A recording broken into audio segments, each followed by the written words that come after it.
Hi guys, Big Chris here from Basic 5-string bass. The last lesson I covered was the G major scale, or the major scale, and I did it in G. This lesson I'm going to go through the minor scale. So majors and minor scales are probably the most widely used scales in music, so important ones to learn. Now, as with the last lesson which I did with the major scale, there's a pattern to the fingers. There's the same sort of pattern with the minor scale, that once you've learned the pattern you can transpose that anywhere across the neck. So if you want to play a minor scale in G, you could do it in G.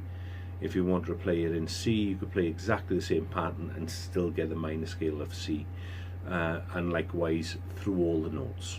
Okay, so once you learn the pattern, you've learned the scale. That scale you can transpose anywhere on the fretboard.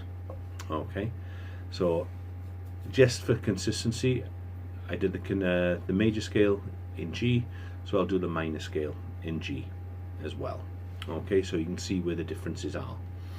Okay, so the first note is G, surprisingly enough, because this is the G minor scale. This time, instead of using your naughty finger to start everything off, you're using your first finger. Okay, so it's in G, which we learned from the last lesson is the 3rd fret of the E string. So if you're playing a 4-string bass, it's your thickest string. So a 5-string bass is your 2nd thickest string. Okay, so there we go, there's your first note of G. The second note is A. So we know from the chromatic scale and the major scales, so we get a knowledge of the neck. The next note up from G is G sharp, then it's A. Okay, so there is the A, and it falls naturally under where your 3rd finger would be, so that's the finger we'll use. So it's G and then A with your 3rd finger on the 5th fret of the E string, which is the note of A. The next note is A sharp, which is the next fret up, so you play that with your pinky on the 6th fret of the E string. So your first 3 notes, almost the same as what it would be in chromatic, is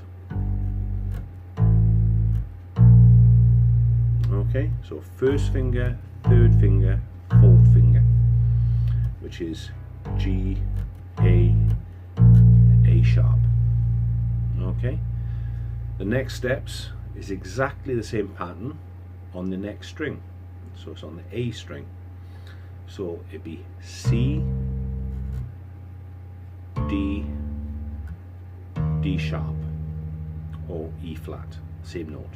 Okay, so the pattern we got so far: 1st finger, 3rd finger, 4th finger, 1st finger, 3rd finger, 4th finger.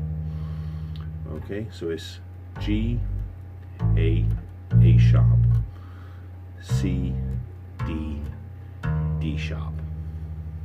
Okay, then you go up a string again, so this time we're on the D string, 1st finger again, which is F. Okay, and then we go to G. So with this scale you don't use the naughty finger at all. Okay, it's something you may notice.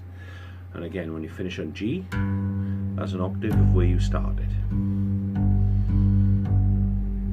Okay, so that pattern again is 1st finger, 3rd finger, 4th finger, 1st finger, 3rd finger, 4th finger, 1st finger, 3rd finger, and you can do it in reverse.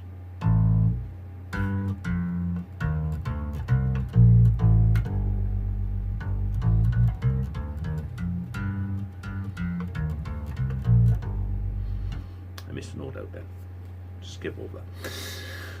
Again, so if you want to go into your roots and fifths and power chords, 1st note and your 5th note, exactly the same pattern as what it is with the major scale. Octave, exactly the same as what it is in the major scale. So again, learn these patterns, work through them, build up your strength in your left hand, build a coordination with your left and right hands, and you'll be flying through the fretboard before you know it. Okay, now I know these first 3 lessons have been quite boring: chromatic scale, major scale, minor scale. They are important, as I said, building up your strength in your left hands, coordination between your left and your right hands, and giving you a knowledge of where things are on the fretboard. Okay, the next lesson I will be covering a song. Okay, I've got a song in mind, ideal for the 5-string bass player, because it don't mean you've got to tune down any strings.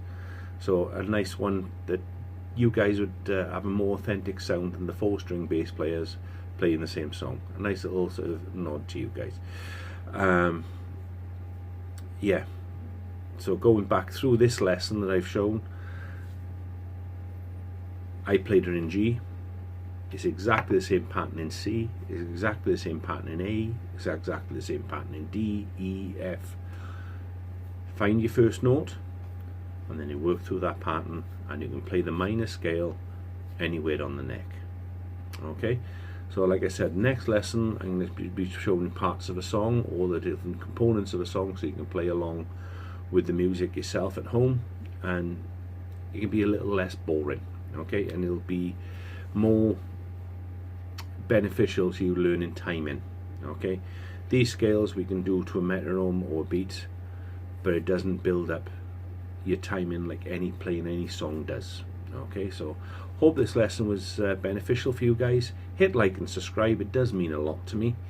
Okay, and pass the word. Please like and share as much as you like. Okay, any questions, drop me in a comment in the list below, and I'll see if I can answer them. Okay, peace out, have a good day, and I'll see you soon. Thanks a lot, guys.